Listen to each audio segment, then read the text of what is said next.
Un mal mystérieux en Chine. Oh, faudrait pas que ce soit comme le SRAS. Hein. Il y avait 800 morts à l'époque, tu te rends compte? Ah bah là, avec le débat sur la réforme des retraites, mais tu peux être sûr, mais à 100% que les gens ils vont être dans la rue toutes les semaines. Eh, t'as vu le nom du virus? Coronavirus. Ah, les cons, attends, je le tweet. En tout cas, avec ces grèves des transports, je me demande si je vais faire renouveler mon pass Navigo, moi. C'est du pipeau, ce truc, c'est juste pour qu'on arrête de parler des gilets jaunes, c'est tout. Ah mais je te dis, entre la mort de Kobe Bryant, les incendies en Australie et le séisme en Turquie, moi j'ai l'impression qu'on a déjà une autre compte pour cette année en fait. Hein. Eh, je viens de voir Jérôme Salomon à la télé. Franchement, il a l'air de maîtriser la situation, le gars. C'est un type comme ça qu'il aurait fallu aux Chinois. Non mais t'as vu la ville en Chine? 11 millions de personnes confinées. Non mais t'imagines on ferait ça en France?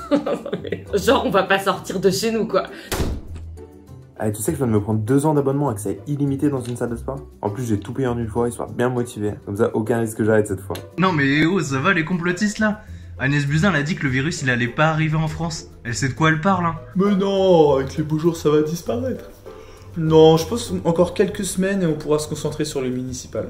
Ah, ils font marrer les Italiens là, avec leur... Il faut manger la pizza avec les doigts. Résultat, bah ouais, maintenant ils sont bien dans la merde. Alors que nous, tu vois, manger avec des couverts, on est tranquille. Mais enfin, faut arrêter avec les masques. Enfin, c'est utile que pour les soignants. Mais tu me fais marrer, toi, mais des trucs comme ça, il y en a tous les ans. Ça va pas tuer des millions de personnes non plus, hein. Non, mais c'est sûr que c'est flippant cette histoire. Ah, mais oui, évidemment. Moi, de toute façon, ce week-end, je vais à un rassemblement évangélique à Mulhouse. Ah ouais, ça va me faire du bien là, ça va me changer les idées. Loin de tout ça. Putain, mais t'imagines si on doit mettre du gel hydroalcoolique tout le temps? Genre avant d'aller au resto? C'est trop chiant. Mais ce confinement, c'est peut-être une très bonne chose, tu sais. Mais bien sûr, ça nous permet de nous recentrer sur ce qui est important. Puis tu verras, dans 1 mois et demi, 2 mois, là, quand on sortira, je suis sûr qu'on sera tous plus solidaires grâce à ça. Le vaccin? Faut pas y compter, c'est minimum 3 ans. Hein. Bah, il a raison, Michel Simès. Tous les ans, il y a des gens qui meurent de la grippe et on fait pas une dépêche à AFP à chaque fois. Mais attends, mais là tu commandes en ligne? Et si ça vient de Chine et qu'il y a de l'air chinois dans les cartons? Bah, je ferais gaffe, hein. Non mais attends, parce que moi, entre les 2 mois de confinement et l'application de muscu que je vais télécharger, je vais retourner au bureau, je vais être une brute. Les collègues, ils vont pas me reconnaître. Bon, c'est vrai que c'est un peu drastique comme mesure le confinement. Mais bon, c'est une fois dans une vie. Oh putain, t'as vu ça? Terminado le Covid. Ils ont trouvé un remède à Marseille. Bon, allez, c'est le moment d'acheter les actions Sanofi.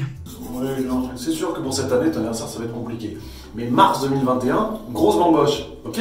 Je réserve le resto demain matin. Putain, c'est trop bien les apéros Skype, on devrait faire ça plus souvent. Non mais qui veut retourner dans un bar, sérieux? Confinement ou pas, moi j'en ai rien à foutre. Il est hors de question que je me fasse livrer la bouffe tout le temps. Ça va être cuisine, cuisine, cuisine.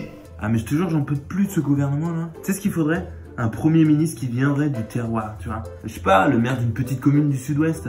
Un gars proche des gens.